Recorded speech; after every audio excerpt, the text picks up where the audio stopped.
Welcome back, Beans Army, to another episode of the Less is More Sports Podcast, the college offseason podcast, where you could say we're less of the regular season, but more of the offseason. We're officially halfway through the first transfer portal segment of the college basketball offseason, and what a better way to get started than both of my co-hosts have two teams that have been absolutely killing it through the portal. Matt's Indiana Hoosiers and Ryan's Louisville Cardinals are two of the top teams rated in the transfer portal so far. Ryan, I'll start with you. What do you make of Louisville's transfer portal so far? Yeah, I love what we're doing so far. And once we get a guy, it's that feeling of like who's going to be next. So like that's what we're kind of feeling right now. We got Flory and Shellstead at the same time, which is awesome. And then we got a solid role player like Carter Knox, who is going to bring that physicality that we've been needing and that tenaciousness in the paint when he drives in, but he can also pop out for a three a couple times. So we're looking at, Alvaro Folgueras from Iowa, which I would love. It seems like we're the only like there's more teams going for him, but it seems like we're just kind of ahead of everyone for him. He just hasn't committed yet. We were looking at Morauskas for uh St. Mary's, but I think he may follow his head coach to Arizona State. But we're trying hard to get Blackwell. It doesn't seem like I think we're somewhere in the mix, but probably not leading for him. But I would love to get Fulgaris, and then we just need more depth, and that's how teams win championships. And because you need more depth, so I'm excited to see who else we get. But right now, I feel like we've crushed it so far. I'm glad you brought up John Blackwell because I don't know if you've noticed, but Louisville fans and Duke fans on Twitter are kind of going back and forth about John Blackwell. Apparently, when John Blackwell entered the sweepstakes for Louisville, who he's also in the sweepstakes at Duke as well, Louisville fans are like, "Hey, y'all remember Flory Badunga was also a Duke target? How'd that work out?" And then, of course, Duke fans on Twitter are responding like, "Dude, y'all have lost the last 9 games against us by an average of 16 points." And seeing the back and forth is kind of funny to me. I wanted to get that out of the way before I get to Matt. But Matt, your Indiana Hoosiers are also killing it in the portal. What do you make of this portal class? One day I'm just going to have to accept that money is like probably 10 times more important than results because it's kind of a deja vu feeling. Every offseason, it feels like Indiana somewhat disappoints.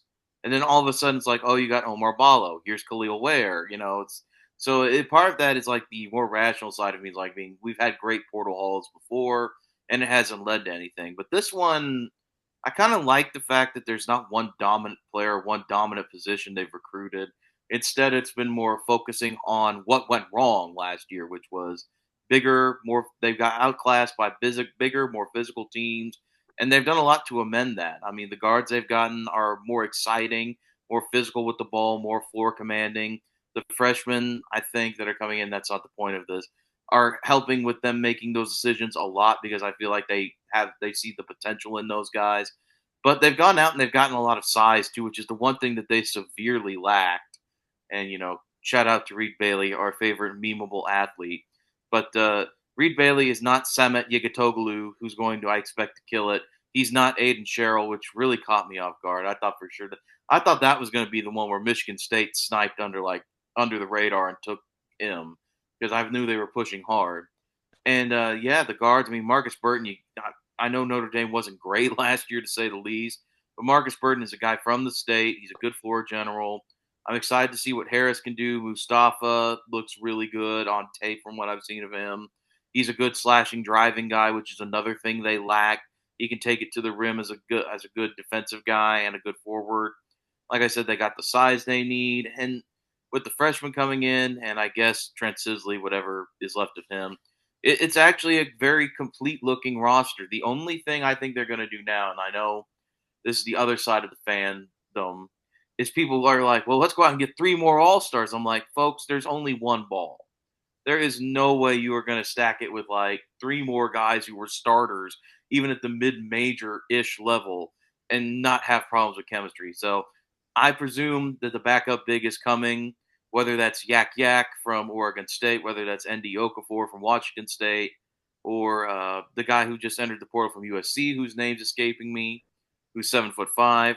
They're going to get a backup big who you've probably possibly heard of, and they're done. But from what they have done, it looks like they addressed a lot of needs they had. They looked at last year's team that they got a little bit later in the cycle and realized number one, we cannot wait. And number two, we need to get more physical. And they went out and instead of getting a bunch of mid major guys who were good at their level, but maybe outclassed when they got to the Big Ten for a year, they went out and got more guys who have played at the high major level, who maybe weren't on the best teams, but were competitive and address their needs with size. And like I said, there's one more size piece coming, and those other two roster spots are probably just going to go to the wayside because you don't really need them. But the one other thing I will note that I really like about Indiana's portal class is that the majority of the guys they've brought in have more than 1 year. This is not like last year where everybody was a super senior or on their last year of eligibility. Some of these guys are juniors, some of these guys are sophomores, which means you get a chance, just a little chance, to build on some momentum for next year if it doesn't gel as quickly as you think it will. But overall, the power of money cannot be overstated, and I absolutely love that instead of doubling down on a system, they're addressing the errors they made last year when it came to recruiting. And I think that they're going to be at least a fun team. Now, I don't get the top 15 hype, but we'll get to that later. I don't get like all the hype, but it's going to be at least a more fun team to watch, a more complete team to watch than last year's squad, and that's enough for me right now. As we transition for our teams on the show, we're going to check in with one of the biggest coaching hires of the offseason, and that's Mike Malone getting hired to be the next North Carolina basketball coach. We're going to check in, see how he's doing so far. North Carolina currently has 8 outgoing transfers, only one incoming transfer, and former Virginia Tech guard, sorry if I'm going to butcher this name, Nicholas Abdelas. What are we hearing about what players Mike Malone could potentially bring in? I mean, that's the interesting thing. We're acting. We'll talk about the other team doing this too. We've got two blue bloods who are kind of struggling to get like players right now. It's kind of like what happened with Indiana last year. Mike Malone is a late hire in terms of a lot of things, but I think they're in a good position to get Murian. I was surprised that UNC didn't get Dylan Mingo from Penn State. I thought that was a really good fit for Mike Malone. He reminds me a lot of Bones Highland and some of the guys he had out there with the Nuggets. Kind of surprised he went to Baylor, but you're a new coach. But it's North Carolina. I feel like they've got surprises up their sleeves. Like I said, I think they're going to get Murian. Pardon me for butchering that name. I think they've got him. Murinen. Murinen. Sorry. Murinen, yeah. Or if you want, just call him Slim Jesus. Okay, Slim G. I think they'll do well with Slim Jesus. Sorry, I was so focused on saying Samet Yigaturgalu correctly that I guess I forgot that one. But yeah, Slim Jesus. I think they've got a good road with him. And the important thing to remember is like I know that this is later in the cycle, but there were 2,000 players in the portal. I think Mike Malone's going to be just fine when it comes to guys like that. Like I said, I think getting a Davis from I watched. I can't believe I'm saying this, but I watched some Virginia Tech basketball last season. And I think that Davis is going to be one hell of a player. He was last year. That's a good building block. It hurts missing on Dylan Mingo, but the one thing I have learned is that I don't really know what kind of players are going to sign up because you just don't know. The crystal ball can only go so far. So my thing for North Carolina is just be patient. I think that we talked about this last week too. I think he's going to focus on those European guys, those guys playing for Real Madrid and whatnot right now. And I think they're going to be just fine. But I understand it's a frustrating process, but it's going to happen. Ryan, do you have anything to add? I know you changed your name to Enough About Duke, so how about Duke's biggest rival in North Carolina? Um, I know that they got two freshmen coming in. One's like Maximo Adams, and the other one wasn't. He's like a hard commit, but they lost five-star Dylan Mingo, which sucks. That happened in like just like a couple weeks ago or a week ago. But I don't know. He just I think everyone knows that a first year head coach, especially him coming from the NBA with not much recruiting experience like at the college level, I think we all know he gets a pass a little bit first year just because like he did come in a little late, but we'll have to see what kind of like guys he goes after. I agree with Matt. I 100% think he'll go after like the European guys just because he's had a lot of experience with like guys like, like Jokic. But we'll just have to see. It may be a slow process for him, but it'll be interesting to see what guys he gets. So, real quick, roundtable. If we had to pick one player that's available right now that we would almost bet our house on that North Carolina is going to land, are we all in agreement that it's Mika Murinen? I would say yes. Yeah, I'll go with that. All right, Slim Jesus. Slim Jesus to North Carolina. Mark it down. Maybe But Darren Rippey. That's JJ. another one that intrigues Yeah. me. Rippy, yeah. what about Rippy? I think they'll probably just steal him from Duke. I agree. It's Yeah. not, I follow Darren Rippey's dad on Twitter, and it's not sounding like that's going to happen. Or are you all close?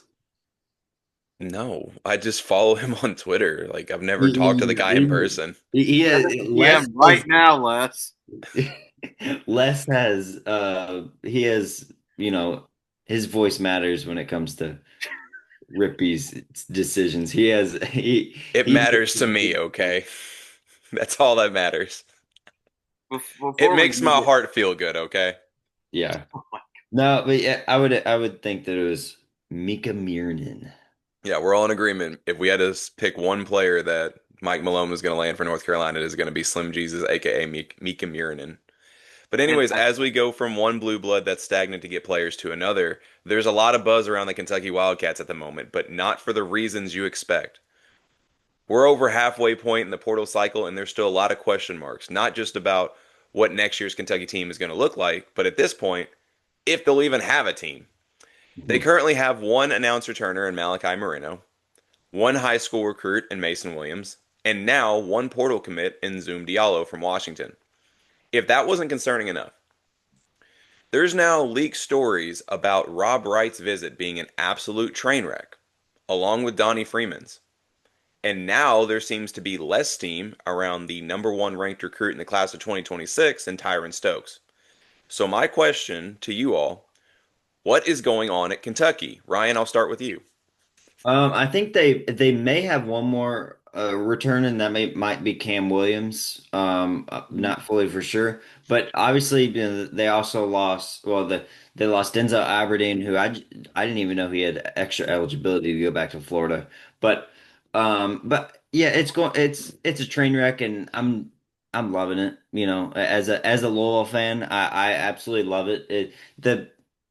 The visits to Keeneland or whatever it's called, they're just not going well. All that's where Mark Pope, I guess, takes all of his recruits, and we thought that they were in good position for Kylan, Jesus Christ, for Stokes. Okay, I don't know why I couldn't. I was botching his first name, and it's easy, but they were in good position, but now it looks like it's kind of going towards Kansas, and that's just been a whole thing. And I think he's also not really helping them out. Like he's making like an Aaron Rodgers decision, meaning like he's taking it as long as he can to make his decision for college. So like schools are trying to, build around him with these rosters that they're putting together with transfer portals because he's that good because he'll obviously start. So I mean, he's not really helping them out, but yeah, Kentucky is just like I don't know. I don't think Mark Pope's the guy, and I think many people think that just because of what he's shown. And he's got to change up his recruiting ways or something because he may be trying to sell like the brand, and like you can't sell the brand if like you're not winning. So the recruits are looking at that and be like, "Nah, I want to go somewhere else with how you're doing things." So it's a train wreck, but I love it. Matt, do you have anything to add? yeah. Before we get to any of that, since we're talking about UK and North Carolina back to back, a guy they're both going after, Terrence Brown, suspended his transfer portal visits and all that stuff due to a family matter. So just want to say, hope everything's going okay with that guy and his family because it's a really big time to be saying something like that. So it must be serious. So prayers up to Terrence Brown and his family, regardless of what's going on there. We don't know, but we always hope for the best for anybody associated with college basketball fraternity. And secondly, I don't. My hot take here is I don't think Rob Wright was ever coming to Kentucky anyway. I think this was purely a hey, I could use an extra crumble cookie bonus check.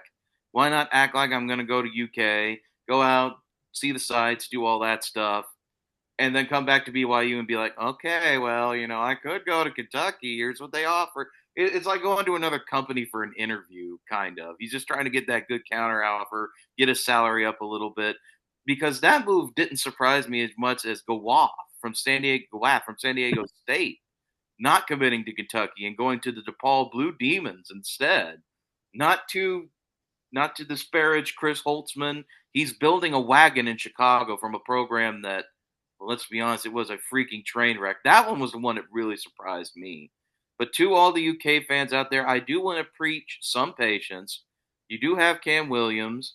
You probably are going to get Freeman. I know that people are talking about how much of a train wreck that is, but at this point, what else are you going to do? You've got Resnick coming from Colorado. He was a guy Indiana was interested in until they got Cheryl. I think he's a good player. I spent a lot of time watching his highlights. And Kentucky, do not sleep on Alex Wilkin from Furman. That guy is one hell of a point guard. And I think if you get him, then it'll at least be salvageable. Now, are those players Kentucky fans want? No, I know that. They're used to Devin Booker and God knows who else going in the first round, this, that, and the other thing. But it's a start. And if you do get Tyron Stokes, I feel like all will be forgiven. But I don't really know if they're going to get Tyron Stokes because it seems like Kansas cleaned house to make room for that paycheck. So I'm still going to encourage Kentucky fans to be more patient here. I know it's a long process, but there are still players out there and they're still going to want to play for the Cats. But I just do not understand the disconnect that Mike Pope apparently has, because that would require me asking questions on this podcast that we are unqualified to answer about religious differences in this country and regional differences. And it's better to keep your mouth shut and be thought a fool than to open it and remove all doubt. But I'm going to choose a positive angle here, because even though I am an IU fan, I do not hate Kentucky as much as some, and say just be patient. Alex Wilkins would be a good pickup. Resnick from Colorado is a good pickup. Cam Williams, I think, will get better now that he's back. He could be a good pickup. Freeman, I still think he's coming. He needs to work on his defense, but he could still be a pretty good player. No, that's not what you want, but as the Rolling Stones say, you can't always get what you want. And I know, and it's just hilarious. I'm saying this when there are people buying Instagram ads imploring Kentucky to fire Mark Pope now, and it's like, well, obviously that is falling on deaf ears, but I'm still going to say it anyway.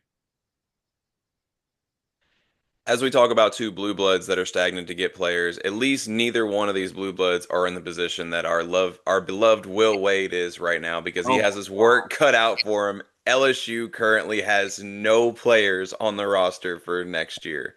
So Will Wade definitely has his work cut out for him. Had to get that out of the way.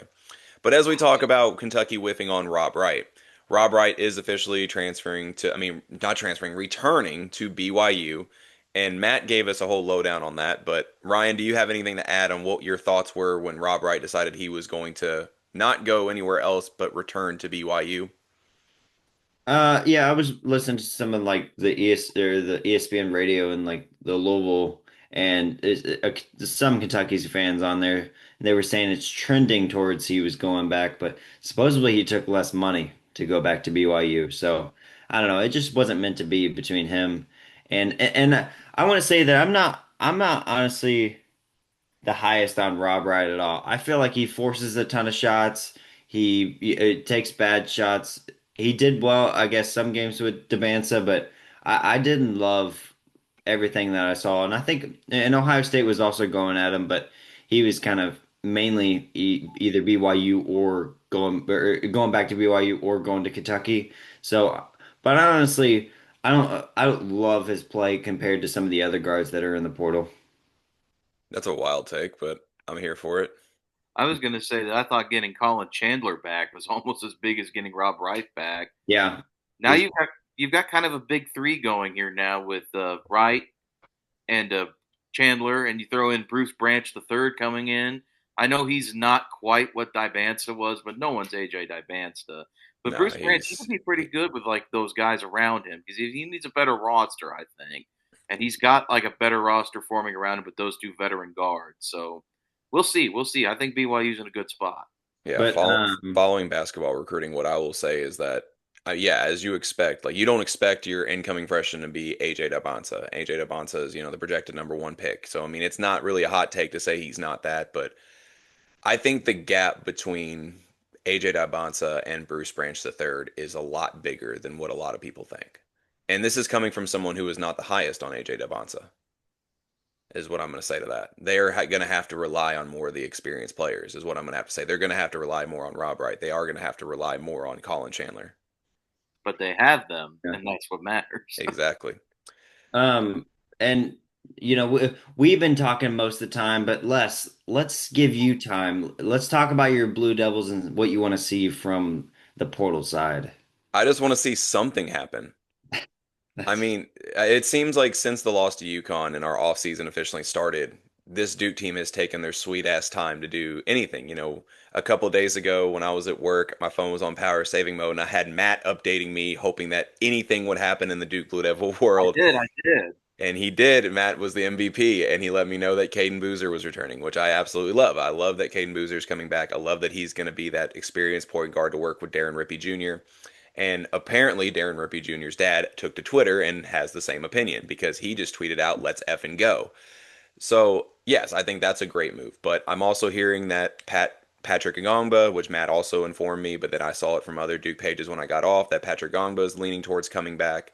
I'm hearing that Dame Sarr is leaning towards coming back, but of course, none of this is real until it's official.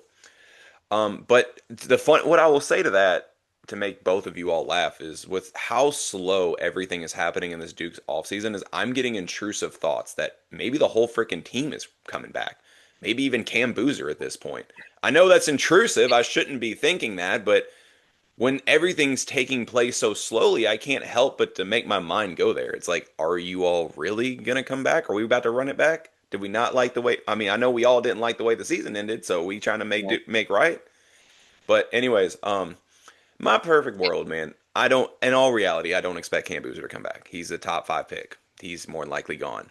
Obviously, Malik Brown. There's talk about him potentially getting a 5-year waiver so that he could come back. I don't see that happening. Um, but ultimately, I think, if Pat, Dame, Caden, the big three that need to come back, come back. I'm hoping we don't lose anybody else to the portal outside of Nick and Darren. I hope we can maybe land someone like Alan Graves, but I think with LSU also in the mix of that and LSU not having a single player on the roster, he's gonna have more playing time at LSU than he would at Duke. Now, if he wants to be on a contender, he'll go to Duke. But if he wants to play, he's gonna go to LSU. But basically, I'm just hoping that we start hearing news soon and that we get a better idea of who's coming back, who's not coming back, who we need to get through the portal. And, if somebody makes it a last minute decision to, leave, that we're able to have their replacement with enough time. But, basically, make a long story out of this, like my name suggests, any day now. Like, quit taking your sweet ass time. I want to hear some news. Yeah. Let's make it happen, folks. Let's make it happen. And it looks like that Nick Kamenia, or however you say his last name, it looks like yeah, he's following the theory of like if you can't beat him, join him. Yeah, because he's crystal ball to go to UConn. Yeah, he seems like a UConn player though. You're the Like second person I've heard say that this week. he does though. But no, I'm just joking with you. But I just wanted to get your intel on what you want from your Duke Blue Devils. I just want them to do something That's fair. because we've That's a only lot of heard. Because what I will say about Duke, this Duke team is going to need to rely on experience more this year than the last 2 years. We don't have as good as Cam Williams is as a recruit, as good as Darren Rippey Jr. are as players. They're not Cooper Flagg. They're not Cam Boozer. I don't even think they're Con Knipple. So they are going to need either A, more of last year's team to return, or B, a couple other guys in the portal. But a name that's actually intriguing me with Duke is where I could see him filling in all this is Sebastian Wilkins. This is a guy that I watched a couple years ago up at the Chipotle Nationals for Brewster Academy play. Really good player, high energy player, can kind of play the wing, that the 3 and the 4. He was a guy who was redshirting last year, so we didn't see him for Duke take the floor at least. I'm interested to see what he does because all depending if Dame comes back with Bryson Howard coming in with other potential portal targets that Duke's going after, I'm interested to see if he stays or goes.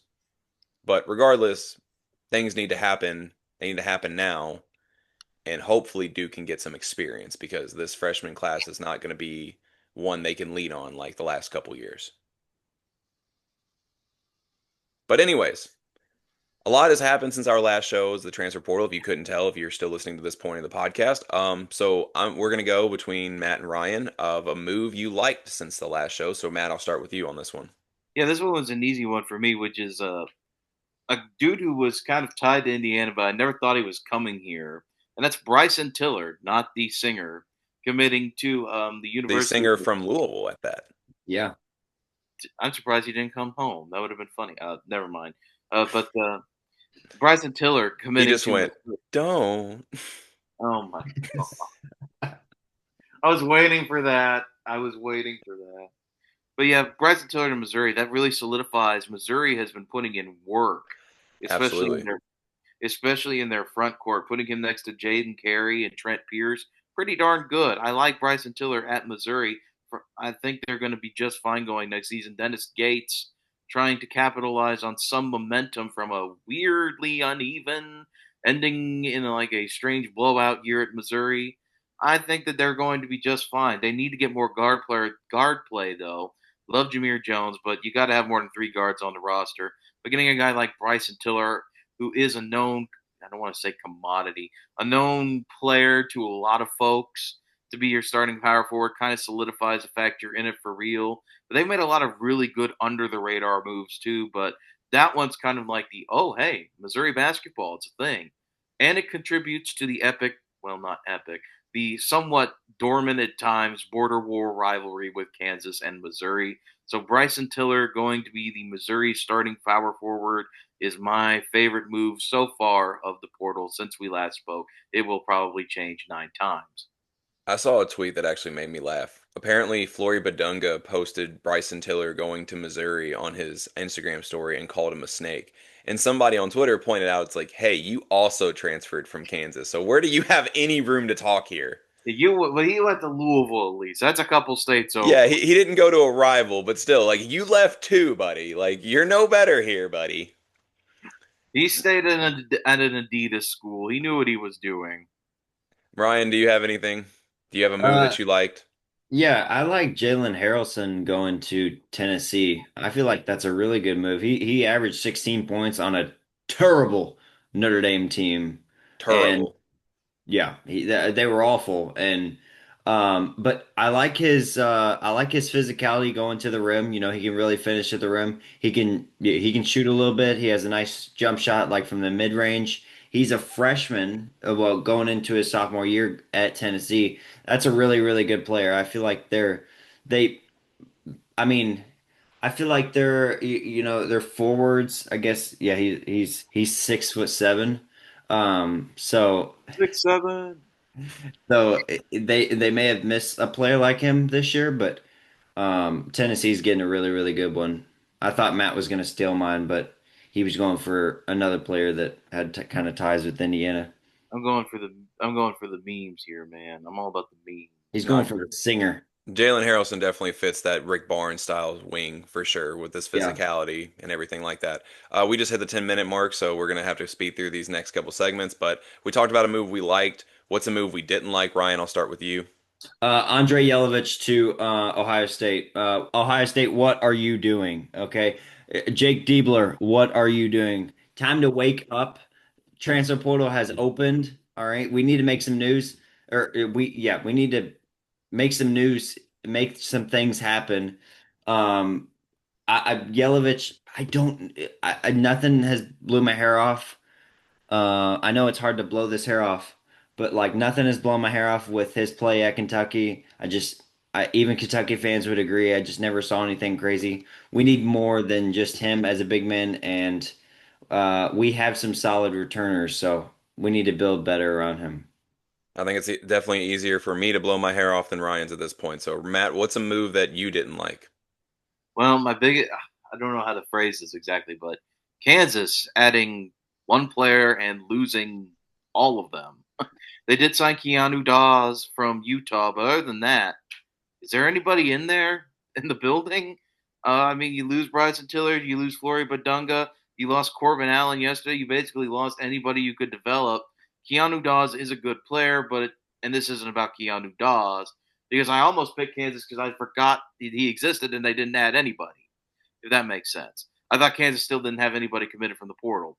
I forgot about Keanu, so it's kind of like Kansas making one move with as barren of a cupboard as they have really surprising me a lot. We were talking about Kentucky and LSU, but Kansas actually had a pretty good year. They're going to have a top five pick. It's just very strange that they only have brought in one guy. So Kansas, lack of moves is my worst move. Now for the million dollar question of the podcast. Up to this point in the portal, which team is winning the transfer portal? Matt, I'll start with you. All right, now you're probably expecting me to pick Indiana or Louisville or something like that. I'm assuming. But right now, to me, the winner of the transfer portal is Providence. Clearly, you have a god awful year last year, where the highlight of your season is getting into a massive brawl with the St. John's Red Storm. You fire your coach, you bring in a new one. So it's like, well, what are you going to do to start? You bring in Miles Bird, the defensive player of the year in the Mountain West, tough, physical 6'7" wing guard type to help. Yes, somebody had to do it. You get Dink Pate from the G League. He's probably pretty good. You get Ryan Sable from Buffalo. You get Devin Vanterpool from Florida Atlantic, Page from Northwestern, and to top it all off, you get Samson Alayton from Yale. One of the more underrated players from that team with Danny Wolf from a few years ago. He stuck around. He's a really good defensive guy. You're building an identity here if you're Providence that's perfect for what the Big East is, with a very tough, physical, long team. And you, for a first-year head coach like Brian Hodgson, that's really important. So to me, the Providence Friars bringing in basically an entire new roster. I think they've only got one dude coming back in Ryan Mela or Mila. I can't remember how that's pronounced. But coming off a season as rough and tumble and firing your coach as they had, bringing in all those very talented guards, especially Vanterpool and Bird, is like very impressive. I think they're winning so far. They just got to get a little bit more size, and I think they could actually be a threat in the Big East. Ryan, who do you have? Who's winning the portal so far? Well, I'm not gonna go. I'm not gonna. I don't want to sound like a homer, but I will go Indiana slash Louisville. I just feel like what we're doing in this local area, we're doing great. But I also want to shout out to Illinois. I mean, they're bringing back Andrei Stojakovic, and also they're bringing in. I hope this name is correct. Stefan Vox, maybe something like that. But Yep. he's a really good player. And he's just another one of those that's just like seems like an Illinois player. But Illinois is bringing him back like a couple players that made them go to the Final Four this year. So they're having a really good offseason so far. But I would go with Indiana slash Louisville. Well, it's Indiana for me. And I look at who they brought in, and they've got their point guard, they've got their shooters, they've got their bigs. And when I look at this crop of players, they look like they just fit well together. But the difference between Indiana and Louisville for me is when I look at Louisville, I question the fit with these guys. Flory, he's going to be Flory. No worries there. Shellstad is coming off of a severe hand injury, so what kind of shooter are you going to get post hand injury? But also Carter Knox. I don't see how he fits in a Pat Kelsey offense at all. And I know Louisville fans are going to say, well, PK went on a podcast and said he was going to adapt to his personnel. And I'm just here to say, roll the James Franco meme and to say, first time. They all say that. But one thing I will say is that if we're talking about who's winning the portal, it's Indiana. But who's winning the offseason, I got to give some love to my Texas Longhorns. Because I look at what they've done into the portal. And they got David Punch. They got Amari Evans recently from Tennessee. They got Isaiah Johnson from Colorado. But the big one, no pun intended, was bringing back Modest Vocatitis. He's going to be one of the best bigs in the SEC, and that was an absolute massive return for year two of the Sean Miller regime. But anyways, we got about 4 minutes left. I'm going to go ahead and get this out of the way. As always, like and subscribe to the Less is More Sports YouTube and Spotify channel to get the latest updates we have on content coming out. Be sure to follow the social media pages on Facebook, Twitter, and Threads. It's at Less is More Sports. I wanted to get that out of the way because there's something I want to get off my chest real quick to end the show. Oh no. Go ahead. Since Michigan has won the national title, I have been reminded of a take I made 2 years ago, where I said Michigan hiring Dusty May was an overrated hire. Obviously, right now, it looks like that take has aged horribly. But if Nope. you remember, the reason I said this was an overrated hire because while May was at FAU, May's teams excelled in the hunter role, not the hunted. And I look at Michigan. They're now on top. They're no longer the hunter anymore. They are now the hunted.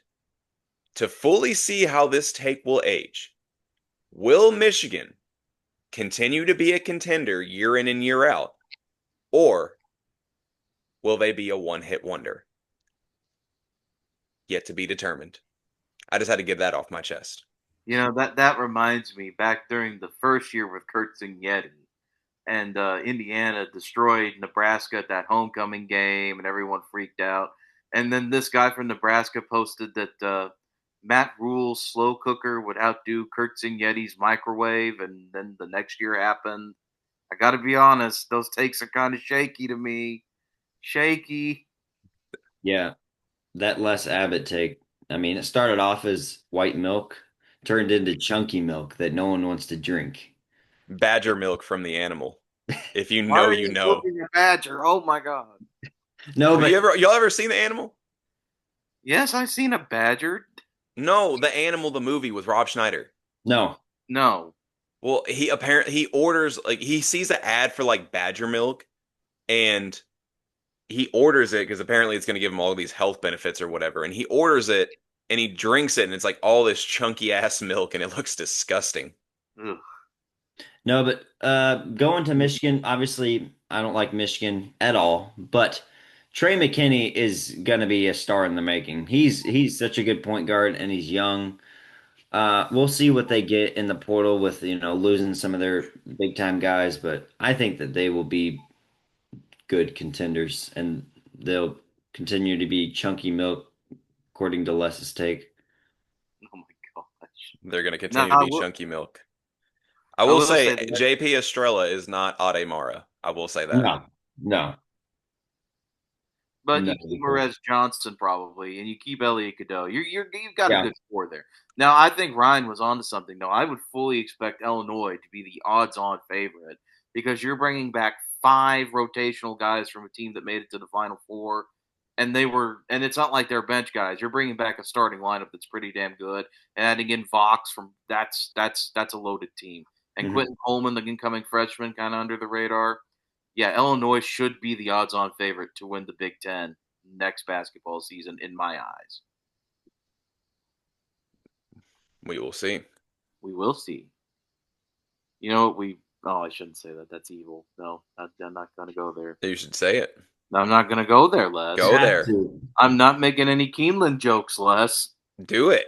No, I'm gonna get exiled from the Ohio Valley if I do that. I don't want to get exiled from I live here.